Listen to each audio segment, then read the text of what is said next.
Baik. Ustaz, bagaimana menginfakkan harta dari hasil harta riba? Harta riba itu namanya bukan infak tapi namanya takhallus. Takhallus artinya melepaskan diri dari harta yang panas. Ini harta kalau kita pegang terus bahaya, ini kan harta haram. Bagaimana kita bisa terbebaskan dari harta haram ini? Tidak boleh kita makan, tidak boleh kita gunakan, tidak boleh kita gunakan beli mobil, beli baju, enggak boleh, haram. Ya. Di antara sebab yang membuat doa tidak terkabulkan tadi, kata Nabi, wa mat'amu haram, makannya dari hasil yang haram, wa masyrabu haram, minum dari hasil yang haram, wa malbasu haram, pakaiannya dari hasil yang haram, tasnya dari hasil yang haram, HP-nya dari hasil haram, mobil dari hasil haram, baju dari hasil haram, ini menghalangi doa dikabulkan. Jadi harta haram itu bukan untuk kita infakkan, bukan untuk kita sedekahkan, tapi untuk kita takhallus, yaitu kita rasa bebas dari harta haram tersebut. Maka tidak boleh seorang dengan harta haram dia berniat untuk berinfak meraih pahala dari Allah. Bahkan sebagian ulama kenceng dalam hal ini. Mereka mengatakan barang saya begini maka ini orang kafir. Kenapa? Ngejek. Sudah tahu ini harta haram, dia bersedekah dengan harta haram. Tapi kita keluarkan harta tersebut dalam rangka untuk membebaskan diri dari harta yang haram. Kita kalau dapat pahala bukan dari pahala infak tersebut, tapi pahala kita membebaskan diri dari harta yang haram. Pahalanya di situ. Paham? Adapun infak tadi tidak ada pahalanya. Ya, tidak ada pahalanya. Dan boleh kita kemudian menyalurkan harta haram tersebut kepada pintu-pintu kebaikan. Tidak ada masalah ya. Ya, kita bantu untuk bikin pondok, kemudian misalnya untuk jalan-jalan. Sebenarnya mengatakan untuk kepentingan umum bikin jembatan, bikin pondok. Sebenarnya mengatakan bahkan untuk masjid juga tidak mengapa. Karena memang itu harta haram, tapi tatkala istilahnya gini, ini harta haram, mau diapain? Mau dibuang di sumur, mau dibakar? Ya, kata para ulama, selama itu harta haram, maka dikembalikan kepada kepentingan kaum muslimin. Dan kepentingan kaum muslimin tersebut apa? Ada khilaf, ada yang mengatakan ada yang umum, bersifat umum, seperti jembatan, seperti jalan, trotoar. Ya, ada yang mengatakan untuk hal-hal yang terhinakan seperti WC dan yang lainnya. Tapi pendapat yang saya lebih condong kepadanya bersifat umum segala kebaikan enggak ada masalah. Ya, bangun pondok, bangun masjid, kemudian untuk apa saja enggak ada masalah. Yang penting jalan kebaikan dan itu statusnya sudah berubah ya. Dari harta haram karena kembali kepada kaum muslimin harta haram tersebut ya menjadi baik karena dia sudah tidak dipegang lagi orang tersebut. Jadilah milik ini milik harta umum ya, harta orang umum. Daripada harta tersebut dibuang dan tidak dimanfaatkan.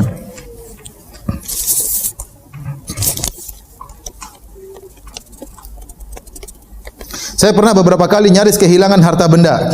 Saat itu juga saya berucap, untung kemarin saya sudah bersedekah.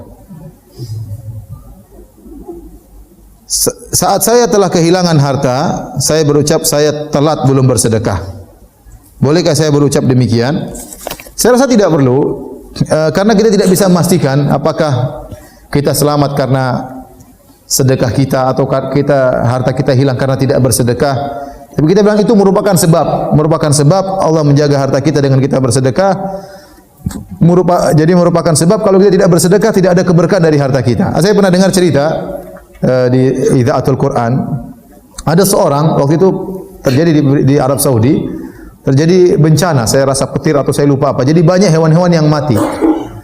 Atau dia ada bencana. Akhirnya pemerintah Arab Saudi membuka bantuan yang hewan-hewannya kemudian mengalami bencana, silakan datang akan diberi bantuan.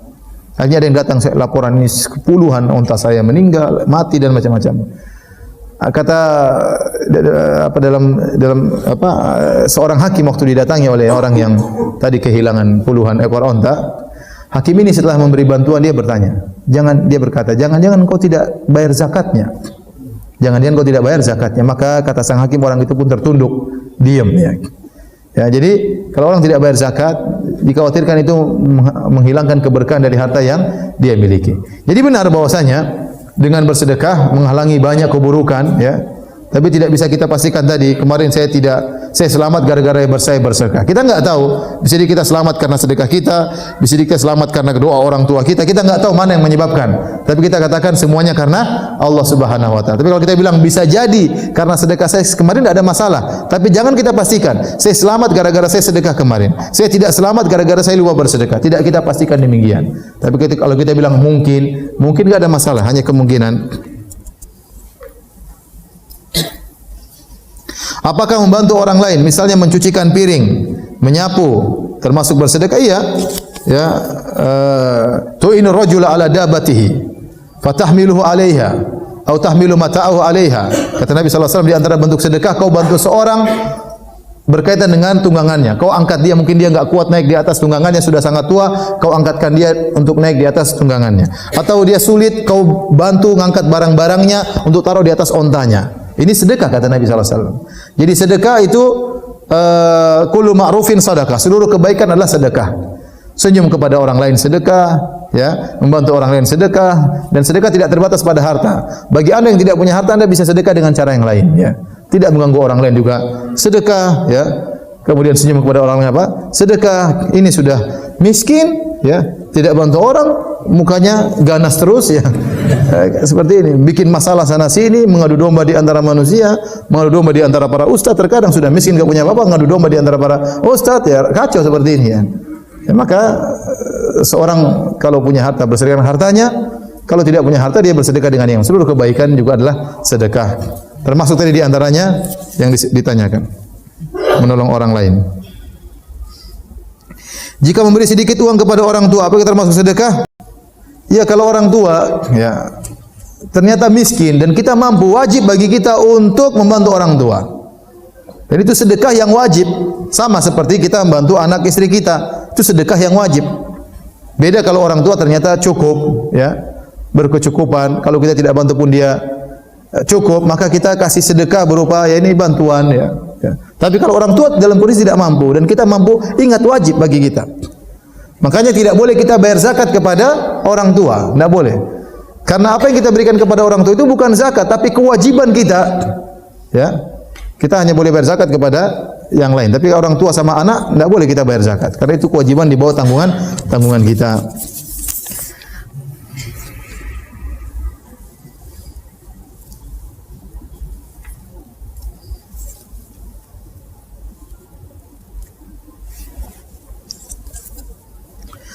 Apakah boleh berpuasa Syawal dahulu sebelum bayar hutang puasa Ramadan, terutama untuk wanita? Ini memang khilaf di kalangan para ulama, ya. Lebih hati-hati tentunya adalah mengqadha Ramadan terlebih dahulu baru kemudian puasa apa? Syawal. Tapi kalau qadarullah ternyata tidak bisa mengqadha, ya, maka ini juga ada pandangan ulama. Sebenarnya mengatakan, Ustaz gimana? Saya mau mengqadha, saya mau puasa Ramadan, puasa Syawal, sementara hari Syawal tinggal 6 hari. Terus utang puasa saya masih 4 hari. Kalau saya puasa 4 hari qadha Ramadan, tinggal 2 hari, puasa Syawalnya cuma 2 hari. Kata sebagian ulama, ya sudah puasa Syawal aja 2 hari. Kau akan dihitung 6 hari karena kau sudah dapat pahala apa? Niat. Sebagian ulama mengatakan demikian. Sebagian ulama lain berkata, ya sudah Syawal dulu, qadhanya bisa ditunda. Karena qadha Ramadan berlaku sampai bulan Sya'ban, ya. Wallahu a'lam bishawab, ya. Saya sendiri lebih condong kepada tidak mengapa, ya. Kalau memang dalam kondisi darurat. Kalau tidak darurat, maka yang paling utama adalah mengqadha Ramadan terlebih apa? Dahulu. Saya pernah dengar ada hadis setiap hari para malaikat akan mendoakan orang yang bersedekah. Kalau ada orang yang menyiapkan tempat untuk tiap hari bersedekah, tapi disalurkan tiap bulan mungkin, ya. Apakah ini boleh dilakukan? Allah alam, ya, apa maksudnya demikian? Artinya mungkin dia ada sebagian kawan seperti itu. Kenapa? Hanya menyiapkan tempat. Oh, akhirnya akhir bulan. Oh, begitu. Jadi panitia mungkin tiapkan tempat seperti kemudian orang sedekah tiap salurkannya akhir bulan, enggak ada masalah. Bagi orang yang meletakkan uang dalam kotak infak, dia sudah bersedekah. Penyalurannya belakangan enggak ada masalah. Itu urusan panitia. Tapi antum yang meletakkan uang tiap hari di kotak infak berarti antum didoakan oleh malaikat.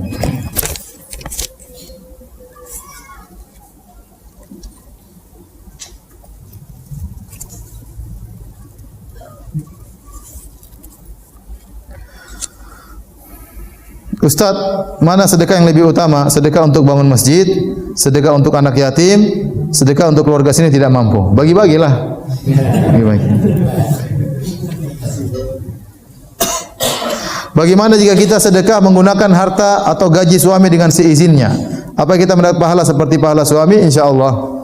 Jadi man dalla ala khair falahu mislu ajri fa'ili. Barang saya menunjukkan kepada kebaikan, bagi dia pahala yang mendapatkan, pahala yang melakukannya. Nah, di antaranya dia yang mengarahkan suaminya, "Mas, sedekah ya, Mas. Mas, ini uang saya sedekahkan untuk ini ya." Dia mengarahkan suaminya, enggak ada apa, enggak apa-apa. Ya. Karena suami mungkin sibuk, tidak sempat mikir sana sini. Istri telepon, "Mas, ini ada anak yatim, kita sumbang ya." "Berapa Mas? 100.000, 200.000 Mas ya?" "Iya, 200.000 enggak apa ya, udah kasih." "Mas, ini ada janda Mas ya. Kita sedekahkan buat dia Mas ya." "Masih muda orang tua." "Udah masih muda Mas ya, udah sedekahkan." "Udah tua ya, enggak apa-apa." Jadi enggak ada masalah. Jadi dengan demikian istrinya juga dapat pahala sebagaimana suaminya. Istrinya juga dapat pahala sebagaimana suaminya.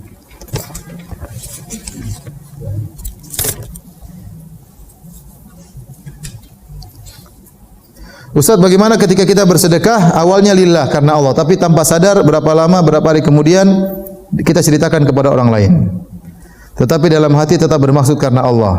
Tidak apa-apa, Allah Maha tahu. Asalnya kita jangan ceritakan amal ibadah kita kecuali ada maslahatnya. Kecuali ada maslahatnya. Ya, contohnya untuk beri contoh, untuk motivasi orang lain. Mungkin kita pernah mengalami sesuatu yang nyata, kita ceritakan kepada orang lain. Tapi ini jangan terlalu sering, bahaya. Karena kita tidak, terkadang tipis. Apakah kita dalam rangka memberi contoh ataukah ingin dipuji? Sangat tipis. Ya. Sebagian orang ingin memberi contoh sekalian ingin dipuji. Ini bahaya. Ya. Oleh karena seorang berhati-hati. Dia memberi contoh, saya pernah begini, itu jarang-jarang, kalau bisa tidak. Kecuali dalam kondisi kepepet, ya. Utsman waktu dia dizalimi oleh sebagian orang, maka dia sebutkan kebaikan yang pernah dia lakukan. Bukankah kalian tahu Nabi pernah berkata, barang siapa yang menggali sumur rumah bagi dia surga. Bukankah kalian tahu saya yang telah menggali sumur tersebut? Kemudian Utsman berkata, bukankah Nabi pernah berkata, barang siapa beli tanah tersebut untuk melebarkan Masjid Nabawi bagi dia surga? Bukankah kalian tahu saya yang pernah meluaskan Masjid Nabawi, kemudian kalian larang saya untuk sholat di Masjid Nabawi? Ini ada kata para ulama, tidak mengapa kita menyebutkan kebaikan kalau ada maslahatnya, bukan untuk sombong, bukan untuk alman, bukan menyakiti hati orang, tentu mengingatkan, ya. Tapi ini dalam kondisi darurat, asalnya tidak usah cerita. Karena kalau kita cerita tanpa ada maslahatnya, meskipun kita ikhlas, maka pahalanya otomatis berkurang. Dari pahala amalan tersembunyi menjadi amalan yang tampak. Maka seorang jangan mengurangi pahala sedekahnya dari amalan tersembunyi menjadi amalan yang tampak. Ini pahalanya berbeda. Allah detail, ya. Kecuali kalau ada maslahat yang besar. Kecuali kalau ada maslahat yang besar.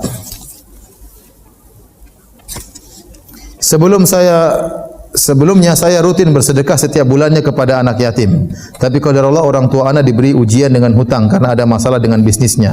Anak putuskan prioritas bantu orang tua membayar hutang karena dengan meninggalkan sedekah ke anak yatim. Bagaimana Ustaz? Tidak apa-apa, ini bantu orang tua lebih utama. Bantu orang tua lebih utama. Tapi kalau kita ada sisihkan sedikit saja kepada anak yatim, meskipun berkurang, tadinya banyak jadi sedikit, itu lebih baik.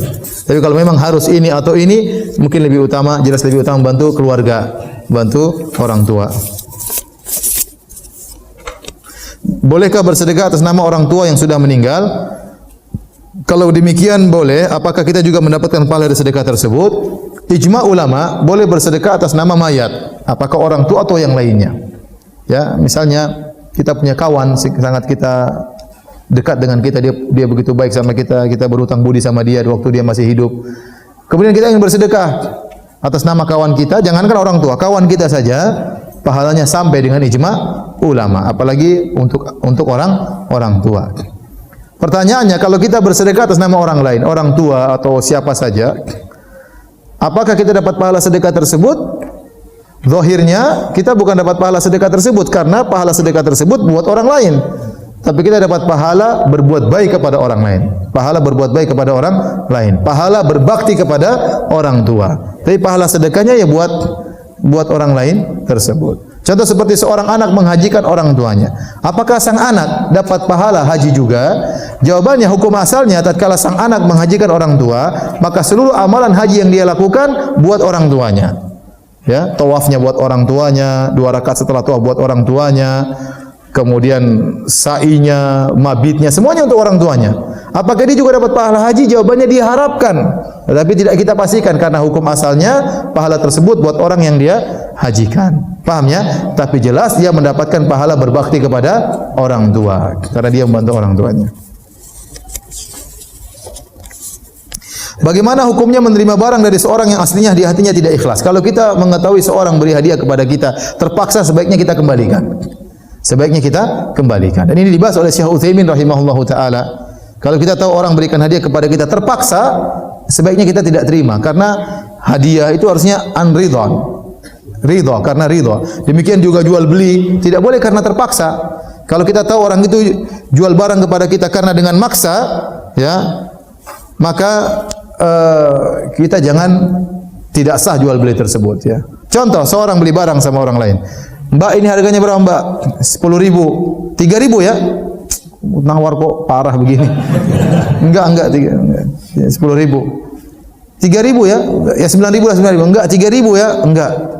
Terus kita yang nawar 3.000, kita enggak pergi-pergi. Enggak, saya enggak jual 3.000. Kita enggak pergi-pergi terus, kita diam saja terus. 3.000 ya? 3.000 ya? 3.000 ya? Ya udah. Berapa? Gratis ambil. Ya, ini namanya dia jual terpaksa. Enggak boleh kita terima seperti itu. Enggak boleh. Ya. Jadi misalnya, contoh sederhana, kita lagi duduk di rumah, ada orang kita lagi lewat di rumah orang itu lagi makan di luar, makan durian. Karena kita lewat dia enggak enak. Dia bilang, "Mas, mampir Mas makan durian." Enggak, makasih, saya sudah kenyang, ya. Kalau dia basa-basi, kita lewat, alhamdulillah lewat. Jangan kita bilang, "Oh iya sebentar, saya panggil anak istri saya dulu ya, sebentar." Tapi kalau ternyata kita lewat, dia tarik lagi, dia datang, dia panggil tangan kita, berarti dia benar-benar ngasih hadiah. Paham? Nah, kalau kita rasa ada orang kasih hadiah kepada kita dengan terpaksa, itu sebenarnya tidak sah hadiah seperti itu. Tidak sah. Apalagi kita maksa-maksa dia untuk kasih hadiah. Ya enggak boleh. Ya enggak boleh. Kamu kan janji sama saya, kamu janji terus, nagih terus. Jangan, sehingga dia terpaksa akhirnya beri hadiah.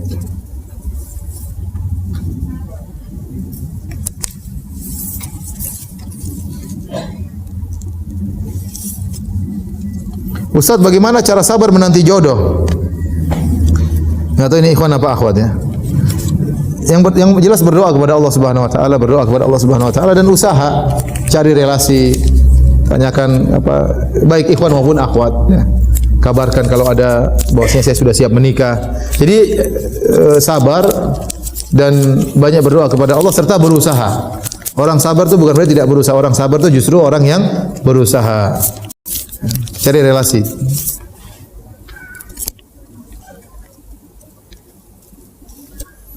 Bolehkah bersedekah tanpa minta izin istri?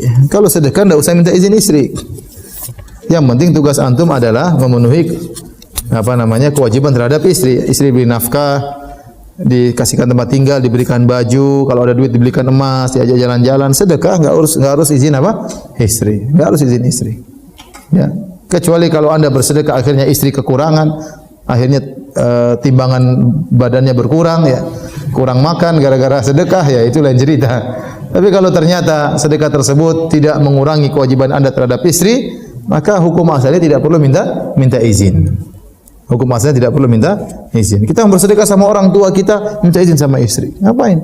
Akhirnya nanti istri ngajari kita untuk apa? Pelit. Alhamdulillah memang ada istri-istri yang soleha. Justru kita lupa bersedekah sama orang tua, dia yang ingatkan. Mas sudah telepon ibu belum? Mas sudah berikan hadiah buat ibu belum? Ini istri yang soleha. Tapi tidak semua istri seperti itu. Ada sebagian istri kalau kita kasih sama orang tua kita malah, kamu kirim uang sama orang tua ya? Kenapa kok nggak bilang-bilang saya? Ya, jangan tidak semua harus diminta izin kepada istri. Saat orang tua kami meninggal dan meninggalkan warisan karena anak-anaknya sudah cukup, bolehkah menyedekahkan harta warisan tersebut untuk atas nama orang tua kami? Boleh, enggak ada masalah, ya. Yang penting begini caranya. Kalau orang tua meninggal dan ada harta warisan, kita bagi dulu. Ya. Jangan sampai kita buat wacana sehingga akhirnya ada sebagian dari adik-adik kita yang terpaksa akhirnya ikut bersedekah, ya. Ya, kita bilang ya udah ini ada sekian, ya. kamu hartanya sekian, kamu sekian, kamu sekian. Adapun saya, kakakmu ini, insya Allah seluruhnya mau saya berikan buat orang tua. Kalau adik-adik mau ikut, silakan. Ya. Tunjukkan tentang keutamaan berbakti sama orang tua. Kalau dia enggak, ya sudah enggak ada masalah. Jangan sampai dia terpaksa untuk apa? Bersedekah. Ada orang tua meninggal, kemudian meninggalkan tanah. Hartanya cuma itu. Kemudian bilang sama adik-adik, ini tanah kita wakafkan bikin masjid ya. Padahal dia mungkin miskin, punya hutang, dia ingin dapat duit untuk bayar hutangnya. Nah, ini akhirnya dia bersedekah dengan terpaksa. Ini tidak boleh. Orang beda-beda, tidak boleh kita paksa. Kita anjurkan boleh, tapi kalau maksa enggak.